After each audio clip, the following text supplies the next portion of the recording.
Boa noite a todos. Que Jesus, nosso mestre, irmão e amigo, se faça presente em nossos corações, hoje e sempre. Pai, com muita alegria que eu retorno a esta casa. Eu sei que eu sou muito querido aqui, tenho muitos amigos aqui que já participam comigo das redes sociais. E eu trouxe mais uma vez um tema que, como eu costumo dizer, são temas que eu preciso trabalhar em mim. Quando eu me deparo com alguma situação onde eu tenho que mexer em algum comportamento meu, eu já falo, esse é o próximo tema da palestra. E eu já começo, enquanto eu estou divulgando uma, eu já estou juntando material para outra, né? E isso aqui me chamou muita atenção. Onde está o teu tesouro, está teu coração. Porque eu comecei a me questionar, sabe por quê? Por que a gente se questiona tanto? Muitas vezes, fala, mas eu tenho feito preces todos os dias, eu tenho feito evangelho no lar, eu tenho ido ao centro, e por que as coisas muitas vezes dão errado? Por que a gente acaba tendo mais dificuldade? Por que fica todos esses questionamentos em nossa mente? E aí eu fui procurar aprender um pouquinho mais sobre Mateus capítulo 6, item 20. E aí eu comecei a me questionar, será que realmente o meu tesouro está onde está meu coração? Será que as preces que eu tenho feito no meu dia a dia, eu estou naquele momento lá? Só para dar um exemplo, às vezes eu falo, eu questiono as pessoas no começo da palestra, eu falo assim, quem está aqui levanta a mão, né? Claro que todo mundo vai levantar a mão, mas a pergunta é, será que realmente está aqui? Será que não tem alguém falando, será que eu tranquei o carro? O outro falando, aquela discussão que eu tive com o marido ou com a esposa, ou o filho está doente, ou o filho que está viajando, e às vezes a gente fala assim, o nosso coração não está aqui, está lá fora, nessas preocupações que a gente deixou. E aí a gente fica, então, traz isso para o nosso dia a dia. Vamos só lembrar uma coisa, qual é a lei da física? A lei da física é, dois corpos não ocupam o mesmo espaço. Isso, logicamente, né? Logicamente isso faz com que as energias que nós geramos, por ser semimateriais, nós temos que entender que o ambiente ao qual nós estamos inseridos, logicamente, vai sofrer essas consequências também. E aí o meu lar, todos os dias eu tenho energia negativa, é uma discussão, é uma preocupação, é uma briguinha que teve lá com o filho para poder ir para a escola, para levantar cedo, para comer, para fazer isso, para fazer aquilo. Isso são energias negativas que nós estamos gerando. E aí a energia positiva seria a oração, o evangelho no lar, tá? Seria uma energia positiva entrando. Uma vai cedendo lugar para a outra, mas agora que pegou. Por quê? A pergunta é, eu acredito que raramente alguém vai fugir desse exemplo. Observe as orações que fazemos à noite para ver se pelo menos, no mínimo 50% não são palavras repetidas. Seja nas orações decoradas, seja no hábito de falar no momento da prece. E a partir do momento que eu repito alguma coisa, é porque eu já decorei. Se eu já decorei, aquilo não foi raciocinado. Se não foi raciocinado, não vai ser aproveitado. Então, se eu estou fazendo uma prece completamente decorada, eu acredito que ela seria desnecessária até. Por que fazer? Simplesmente para cumprir formalidades religiosas? Fazer por fazer? Porque eu entendo que a prece, os 5 minutos que antecede a hora de dormir, seria os 5 minutos mais importantes das 24 horas, porque é o momento que eu vou perder o controle sobre mim mesmo, né? E fazer uma viagem. E se eu não me preparar, a minha viagem vai ser de acordo com a vibração que eu adormeci. Por isso que muitas vezes a pessoa fala assim, mas parece que alguém me perseguiu essa noite, eu sonhei que estava correndo, acordei cansado. Outra, parece que faz meia hora que eu deitei, eu não descansei nada. E aí? Sonhei a noite inteira. É porque nós não nos preparamos para dormir. Eu fiz as minhas preces, mas foi aquela coisa decorada, acostumada a fazer simplesmente para cumprir aquelas formalidades religiosas, mas eu não fiz um bate-papo com o meu anjo de guarda, pedindo para ele, enquanto o meu corpo físico descanse, em espírito, eu possa ser levado ao plano espiritual, para o aprendizado, se tiver capacidade para o trabalho, mas não me deixe entregue às trevas de mim mesmo. A gente deveria tomar mais cuidado com o que falamos nas preces, não simplesmente chegar lá e blá blá blá blá blá blá e pronto, não lembra nem se falou assim seja, mas eu tenho feito minhas orações. Sabe por que o Espírita fala que é importante fazer evangelho uma vez por semana no lar? Não? Porque se falar que é importante fazer todo dia, ninguém faz. Não é? Então, como eu estava dizendo, lei da física, meu lar está mais que completo de energia negativa, gerada no dia a dia, com as dificuldades de relacionamento. Pois bem, aí depois eu faço uma oração decorada. Não valeu muito, mas alguma coisinha de bom entrou ali. Aí eu vou, depois de uma semana, eu vou fazer o evangelho no lar. Pois bem, eu faço o evangelho no lar, gera uma energia positiva, a gente lê, debate, discute e tal. Só que às vezes nem fomos dormir e já tivemos uma discussão. E toda aquela energia positiva gerada já foi por água abaixo, porque tem que dar lugar para outra energia que estava entrando. Uma substitui a outra. E nós temos que fazer. Aí, o evangelho nós não encontramos em parte alguma orar e vigiar. Eu desminto. Sabe o que nós encontramos?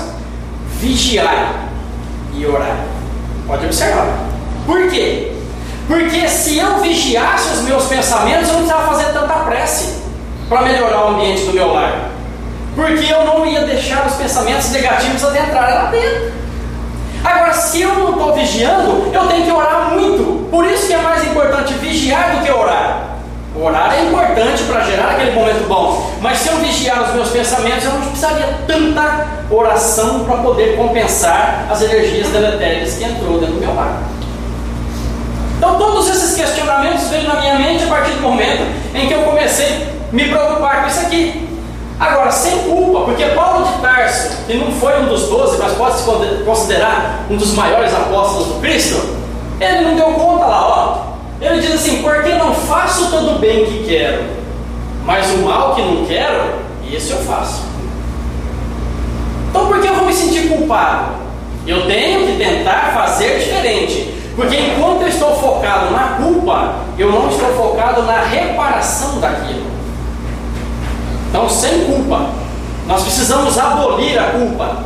A culpa, o pecado, o julgamento depois do desencarne, tudo isso nós fomos treinados por milênios a acreditar que existe. Porque quanto mais acreditar que vai ter um ser superior que está apontando o dedo para mim e me julgando, quanto mais eu acreditar que a culpa vai compensar alguma coisa, sendo que ela não compensa nada. A culpa é só um alerta para falar: opa, você está admitindo que está errado. Então o que ele tem que fazer? Me ficar me chicoteando porque eu estou errado? Não. Vamos lá e tentar fazer diferente. A partir daí é que a gente vai começar a fazer alguma coisa diferente. Caso contrário, nós vamos ficar focados naquela culpa. Não vai ter um julgamento, eu acredito. Por quê? Pega uma criança de 10 anos e passa para ela resolver o problema de uma universidade. Ela vai dar conta? Não, né? Por quê? Por que ela não vai dar conta? Exato, porque ela não aprendeu ainda, ela não tem aquelas informações. Mas ela merece ser castigada porque não deu conta? Ela tem que se sentir culpada porque não deu conta?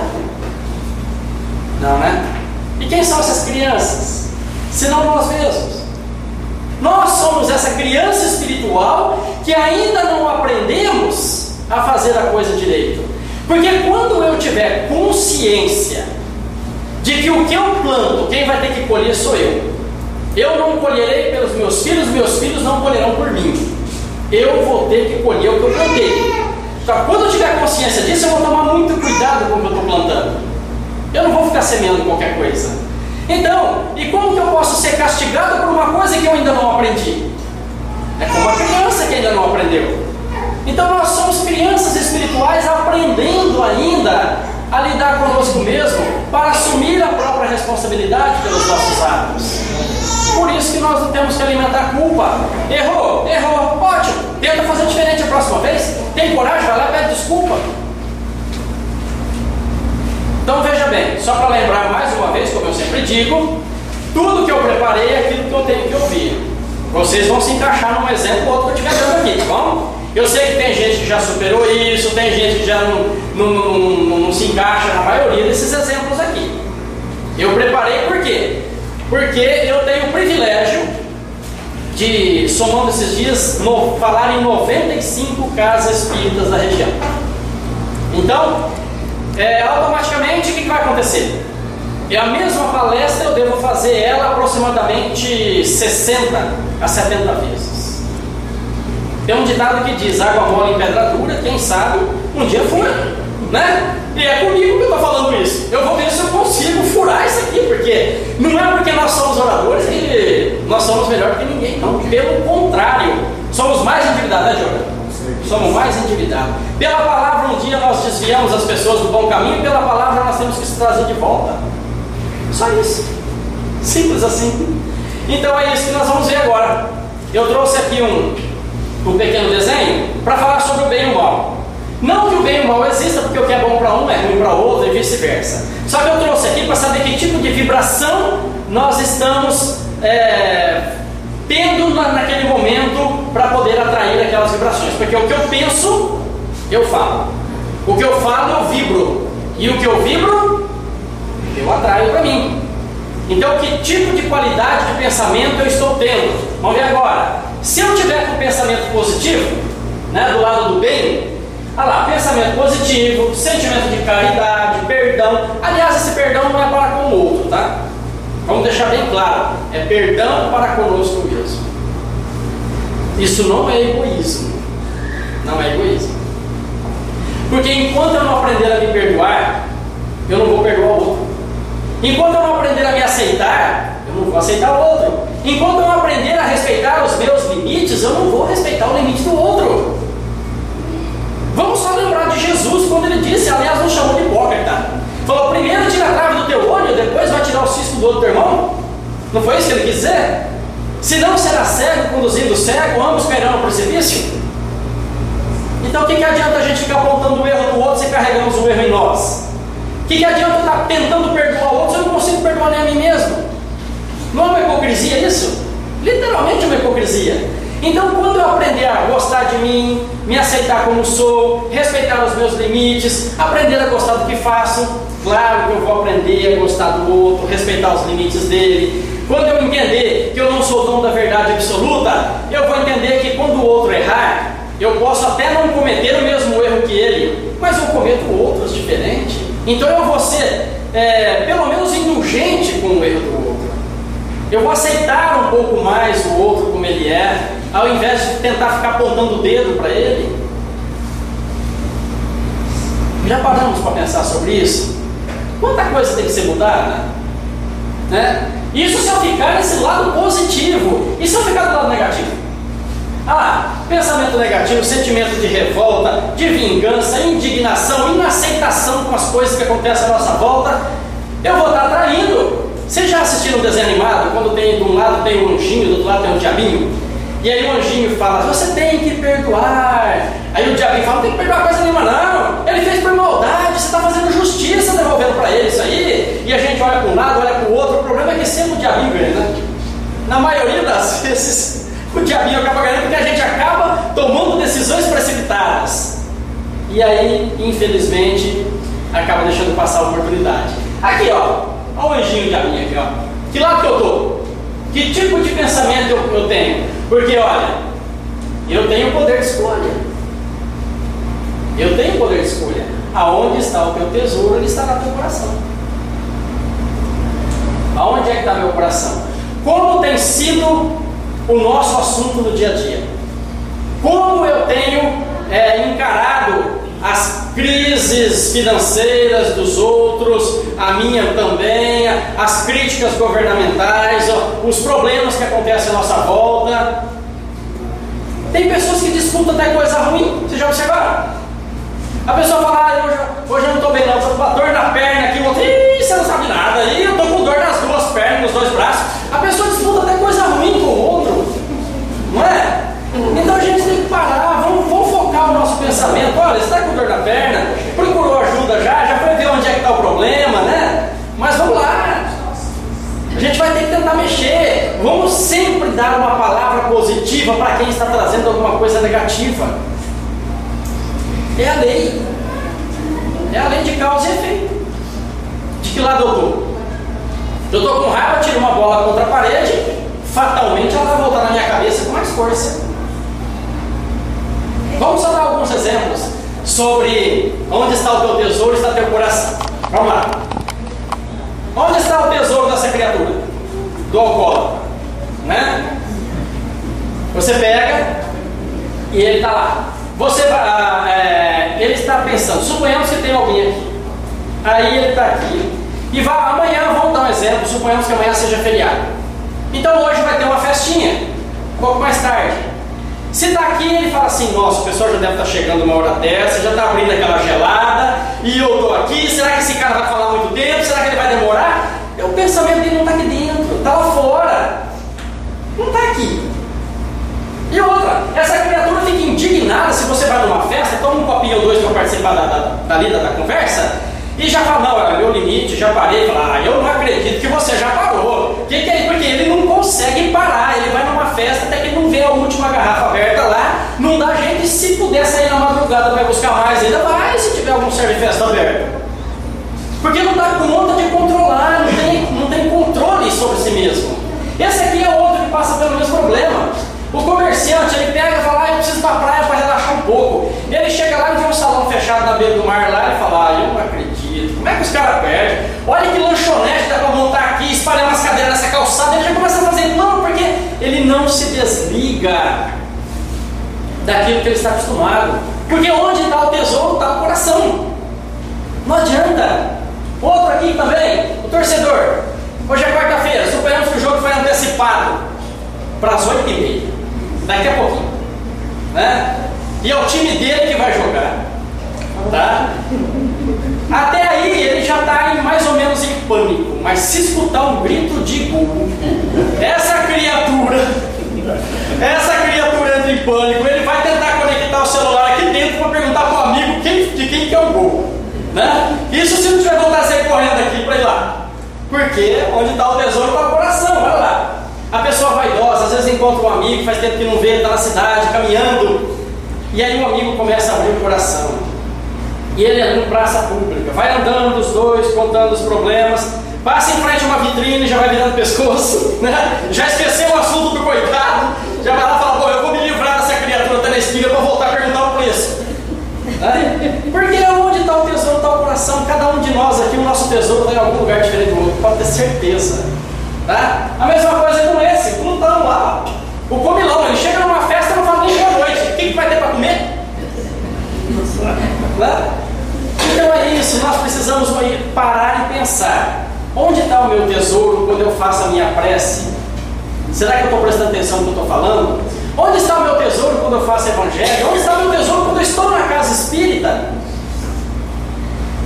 Porque muitas vezes a pessoa fala, nossa, ontem à noite foi uma palestra muito legal. Ah, qual foi o tema? Não lembro, mas passou um filme legal, passou uma música legal, passou um vídeo legal. Quer dizer, eu lembro de flashes que aconteceu, por quê? Porque na maior parte do tempo não estava aqui. O pensamento estava lá, em algum lugar lá fora. Não estava aqui. E aí a gente fica se questionando, por que quanto mais eu rezo, uma assombração aparece? Né? Será que nós estamos fazendo da maneira correta? Eu tenho um exemplo aqui. Podemos trocar de trabalho, de parceiro, ou até de religião. Mas até que nos transformemos internamente, atrairemos as mesmas pessoas e circunstâncias. Há um tempo atrás, entrevistei uma senhora, e ela falou naquelas palavras que o pessoal tem costume de falar hoje, né? Ah, eu acho que eu joguei pedra na cruz. Por quê? Eu odeio bebida. E eu estou no quarto relacionamento, e esse último não bebia e começou a beber. Eu falei, mas a lição está sendo aprendida? Porque tem uma lição por trás de cada coisa. Se eu não mudar a minha vibração, tá?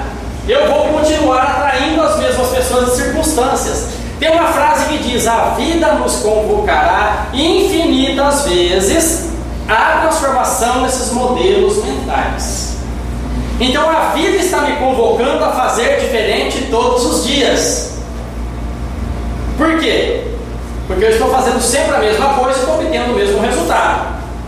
E se eu não estou feliz, por que eu vou continuar fazendo a mesma coisa para ter o mesmo resultado?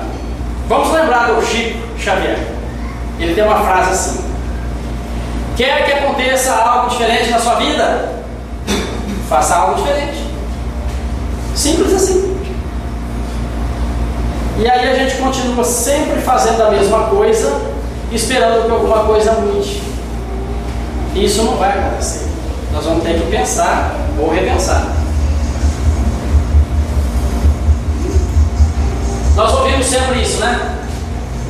Temos que aprender a cuidar do corpo e do espírito, não é? Levar um tropeção, arrancar uma unha, pode por cento tomar passe a vida inteira que não vai resolver. Por outro lado, se estiver emocionalmente desequilibrado, aonde já procurou um psicólogo, o psicólogo já passou para psiquiatra, já está tomando remédio para dormir, já está tomando remédio para ansiolítico, aquela coisa toda, e não resolveu. É autoconhecimento na casa espírita. É ali que nós vamos ter que procurar. Não vai ter jeito.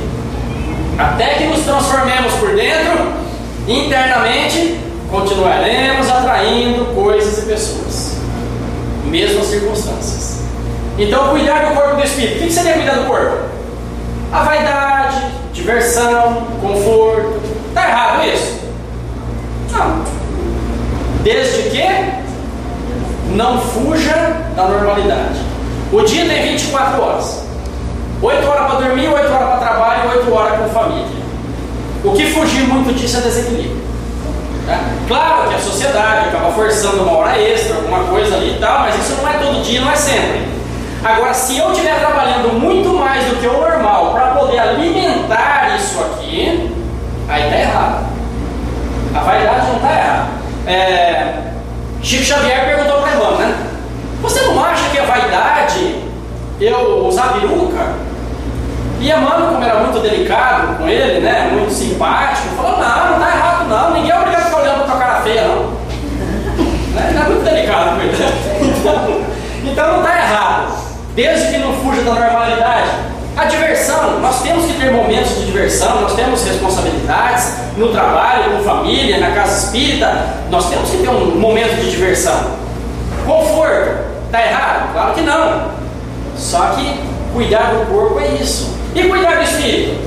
Uma vez por semana no centro, uma vez por semana o evangelho, uma prece aparentemente quase tudo decorada. Será que é o suficiente para cuidar do espírito?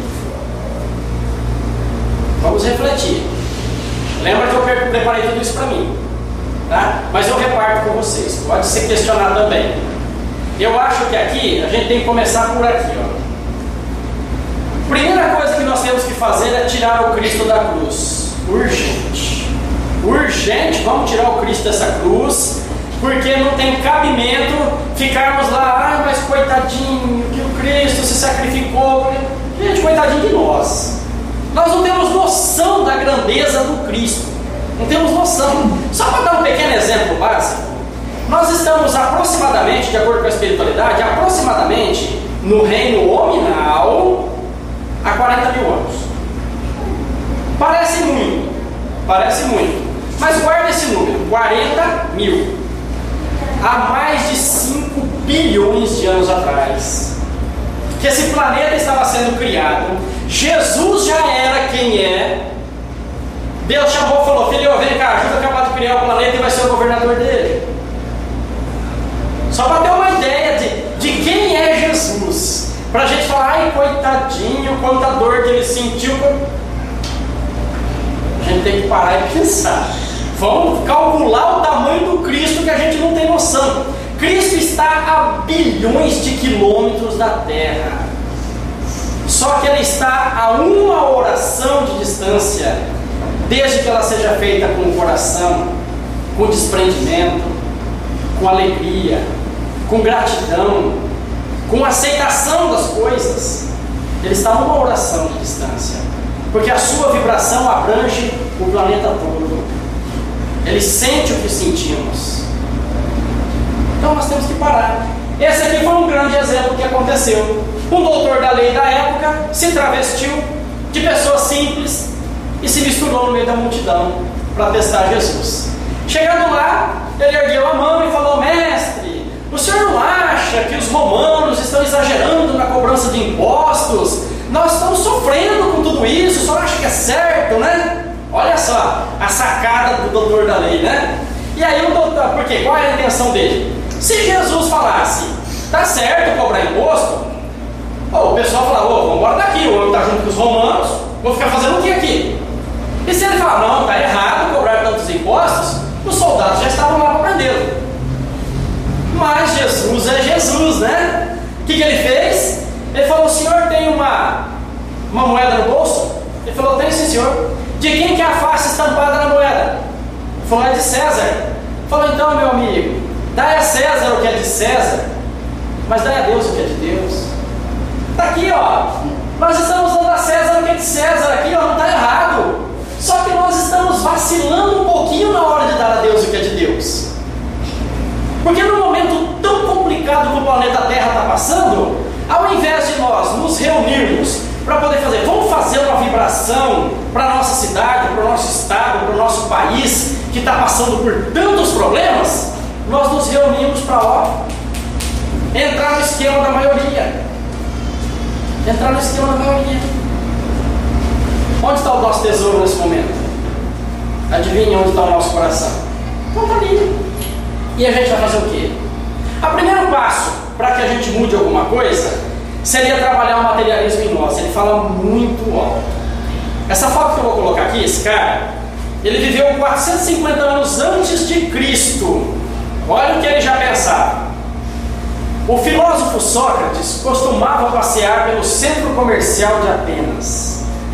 Quando vendedores o assediavam para que ele comprasse alguma coisa, né? Ele respondia: estou apenas observando quanta coisa existe de que eu não preciso para ser feliz. É assim que acontece quando a gente vê um celular de última geração,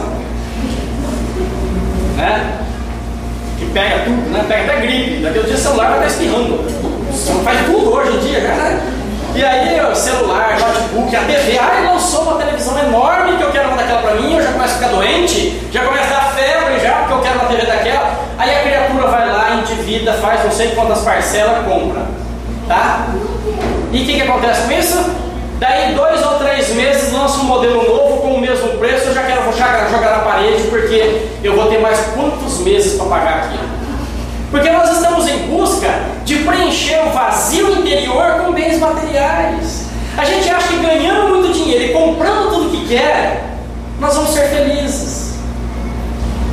E infelizmente não é isso que acontece. Está tudo errado. O nosso foco está no lugar errado. Nós ainda estamos acreditando que somos um corpo que tem um espírito, sendo que na realidade nós somos espíritos milenares momentaneamente habitando um corpo. Eu não sou o Chico de Fernandópolis, mas eu estou momentaneamente com esse nome, com essa aparência, vivendo as experiências que eu estou vivendo, mas eu estou aqui de passagem como todos vocês. Simples assim.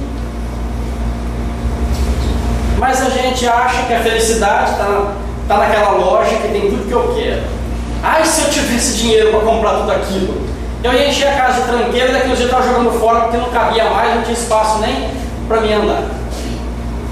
Porque a nossa ambição é muito grande. E nós sofremos muito por isso. Primeiro eu sofro para ter aquilo, depois eu sofro porque eu tenho que pagar aquilo. E depois eu sofro porque eu acabei de pagar e já tem modelos muito mais evoluídos que o meu. E até quando a gente vai continuar assim? Vocês já ouviram falar essa palavra epitáfio?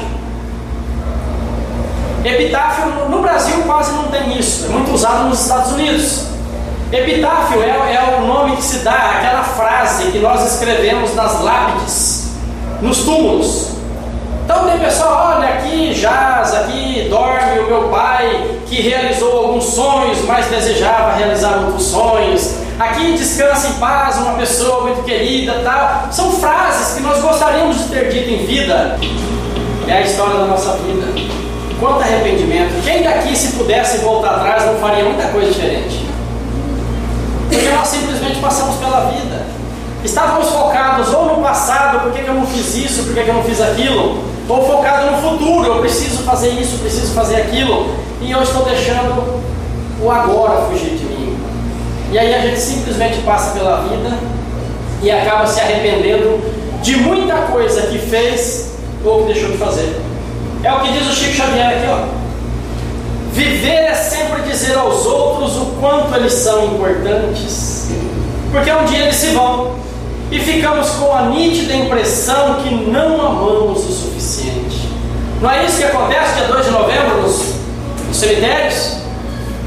O desespero, a dor, o sofrimento.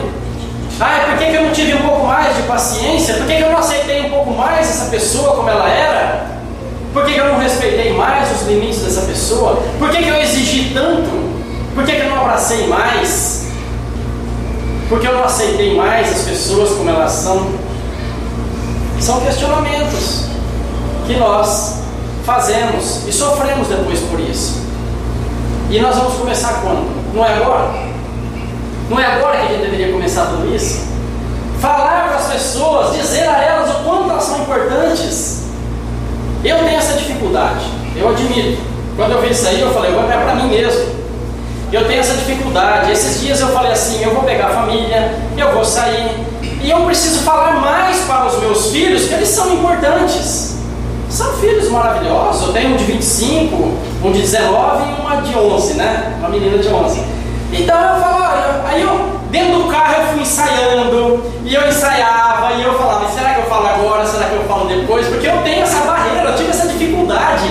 Como a gente não recebeu na infância, a gente tem dificuldade de passar, e aí a gente se esconde atrás dessa desculpa, eu também não recebi. Conversando com uma senhora um dia, ela falou assim, a minha mãe, falando com o mago, a minha mãe nunca me deu um abraço. Eu falei, olha, ela está ali velhinha, esclerosada, a senhora deu um abraço nela já? Aí eu não consigo. Falei, consegue. Falei, faz diferente para não ser igual. A senhora está criticando ela pelo ato que não foi feito. Então aproveita e faz com ela para poder ensinar. Porque fazer igual, nós não temos o direito nem de criticar, porque nós estamos fazendo exatamente igual. Eu estou melhor em quê? Não é verdade? Eu costumo dizer isso, que eu sou dialogador no trabalho mediúnico. Eu falo isso para os espíritos, muitas vezes estão endurecidos. Eu falo, olha, você, não, porque agora eu vou dar um troco nele. Eu falei, mas você está sendo melhor em quê? Eu falei, você está sendo exatamente igual a ele. E com mais um agravante. Eu vou te explicar uma coisa, eu falo para eles, vou te explicar uma coisa que o teu superior não te explicou, tenho certeza. Tudo que essa pessoa fez contra você, ela vai ter que resgatar, não porque você está cobrando, mas pela lei de Deus, porque quem planta colhe. Mas tudo que você está fazendo contra ela, quem vai ter que resgatar é você. E se você não gosta, por que você está se comprometendo para daqui a pouco ter que nascer na mesma família? Ele está aqui, veio com o esquecimento, aceitou a reencarnação, e você? Está tacando pedra do escuro. Vai cuidar de você, deixa a justiça cobrar dessa criatura. Porque nós não vamos passar impune. Aquele negócio de perdoar, esquece, né? A única coisa que ameniza a nossa colheita, vamos voltar em Jesus.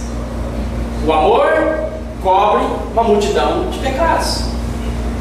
O que vai amenizar a nossa dor é o bem que nós podemos fazer a alguém. O que me tranquilizou muito, muito mesmo, foi uma frase do Chico Xavier que eu achei maravilhosa. Isso me tranquilizou mesmo. Ele disse assim: toda vez que a justiça divina te procurar para acerto de contas e te encontrar trabalhando no bem, pede a misericórdia divina que a cobrança seja suspensa por prazo indeterminado. Até a obsessão. Se estamos sendo obsidiados é porque nós não estamos incomodando ninguém, não estamos fazendo bem. Porque se nós estivermos trabalhando, o espírito, o obsessor chega e fala, eu quero pegar essa pessoa, mas por que eu não consigo pegar ela? Porque a justiça divina está permitindo que aquele obsessor venha me cobrar de mim. Mas a misericórdia divina falou, dá um tempo aí, porque está trabalhando no bem. Enquanto estiver trabalhando no bem, você dá um tempo. A hora que vacilar, acomodar, ficar em casa à toa, fica à vontade. Então até a obsessão nós temos que tomar cuidado, porque é sinal que nós não estamos fazendo bem. São coisas para a gente refletir. Olha lá, eu tenho o poder de escolha, eu posso fazer diferente, mas eu preciso parar de ver o outro como adversário. Nós sofremos muito por isso, porque nós ficamos disputando com as pessoas. Eu fico vendo o outro como adversário, então eu estou disputando, eu estou querendo, eu não fico feliz com as vitórias dele, porque eu estou querendo ser o que ele é, fazer o que ele tem, fazer o que ele faz, ter o que ele tem. E quando o outro passa a ter uma coisa a mais que eu, aquilo me incomoda. E eu já me questiono, por que não eu?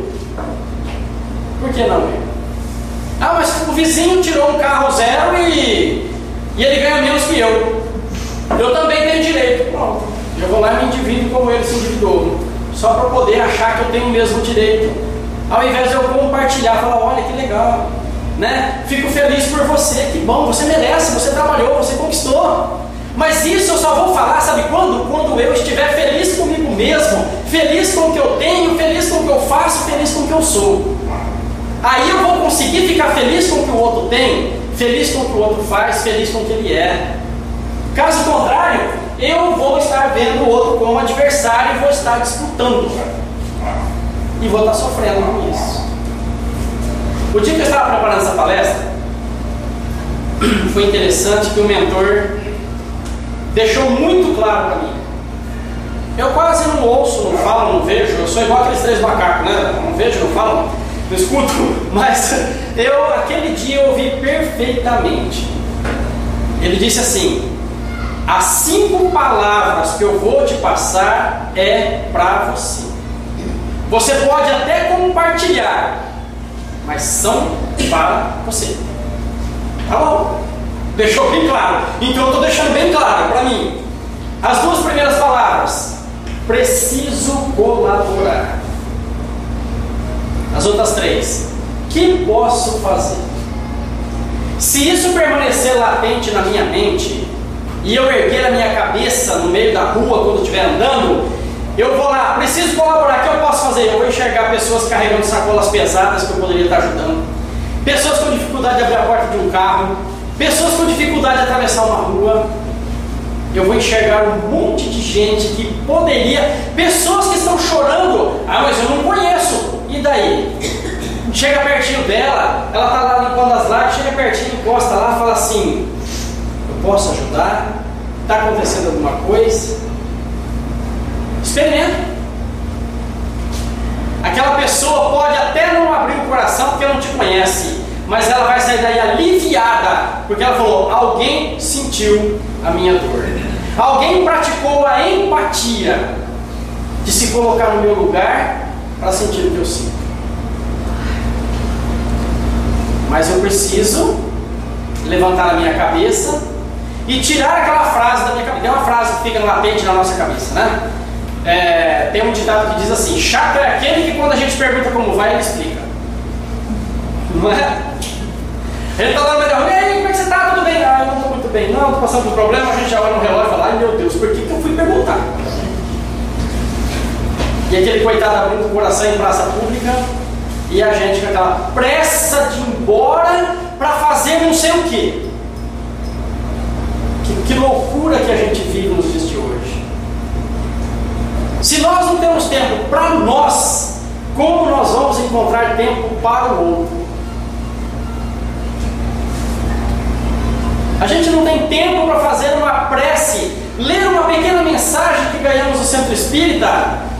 Aí a gente faz aquilo decorado rapidinho, que é para se livrar da obrigação e cair na cama e desmaiar. Aí depois tem uma péssima noite de sono e vai reclamar para quem? Né? A gente até arruma um culpado. E enquanto nós estamos aqui, é possível arrumar um culpado, porque eu falo, porque eu seria mais feliz se a esposa não desse tanto trabalho, se o marido não fosse tão difícil, se os filhos não dessem problema, se eu tivesse um emprego melhor, um patrão menos chato, ganhasse um pouco mais. E todo mundo aceita a nossa desculpa, porque também estão usando a mesma por ele. Só que quando nós estivermos do lado de lá e procurar um mentor e falar, olha, por que muitas coisas da minha vida não deu certo? E ele vai devolver aquela pergunta, né? Como bom psicólogo, fala, não, por que você acha que não deu certo? Ah, mas porque fulano, ele só vai dizer assim, não cita nome de ninguém. Vou refazer a pergunta, por que você acha que não deu certo? Porque lá, literalmente, é a cada um segundo suas obras. Se o outro não fez, é problema dele. Mas se eu não fiz, é problema meu. Pronto. Não serei cobrado, mas a minha consciência vai me cobrar. Fatalmente. Então eu preciso, primeiro passo, aprender a fazer as pazes com essa criatura aqui. Aprender a abraçar essa criatura e falar para ela que eu amo essa criatura, que eu quero aprender a respeitar os limites, que eu quero aprender a fazer as pazes com ela, como está dizendo ali, ó. Aprender a se gostar, porque quando eu fizer isso, eu vou gostar do outro. Mas, infelizmente, nós temos tido uma dificuldade muito grande com relação a isso. E aí a gente vê cenas assim e a gente fica sofrendo, porque a gente percebe que no vídeo ali a pessoa está oferecendo um abraço grátis. Há 2 anos atrás, lá em Fernandópolis, tinha uns jovens segurando umas macas lá, e aí estava tudo só eles quietinhos lá no cantinho, né? Aí eu falei para minha filha, estava com ela na praça, eu falei, filha, vamos puxar a fila? Ela correu, já abraçou um, eu fui, abracei o outro, e a gente começou abraçando-se ali, e olha, por incrível que pareça, nós conseguimos fechar o centro da cidade. Teve gente que desceu do carro para poder dar um abraço. E é gratificante, porque experimenta abraçar alguém que está passando por algum tipo de problema, descobriu uma depressão, uma doença, perdeu um ente querido. Dá um abraço nessa pessoa e experimenta observar se ela sai de perto de você igual ela chegou. A energia positiva é grandiosa. Então nós vamos ter que tentar modificar tudo isso, transformar, olhar a vida com outros olhos, fazer diferente para você obter um resultado diferente. Caso contrário, nós vamos estar esperando aquele milagre que não vai acontecer. Infelizmente. Então que possamos pensar realmente no que temos feito da nossa vida, começar a se abraçar mais, a dizer para as pessoas quanto nós gostamos, o tanto que elas são importantes para nós, mas para isso eu preciso aprender a respeitar o meu limite, para poder respeitar aquela pessoa como ela é, com os defeitos que ela tem. Caso contrário, eu não vou elogiar nunca, porque ela precisa fazer o que eu acho que é certo, e não é assim que a vida acontece. Vamos pensar nisso. Onde está o meu tesouro? Precisa estar no meu coração.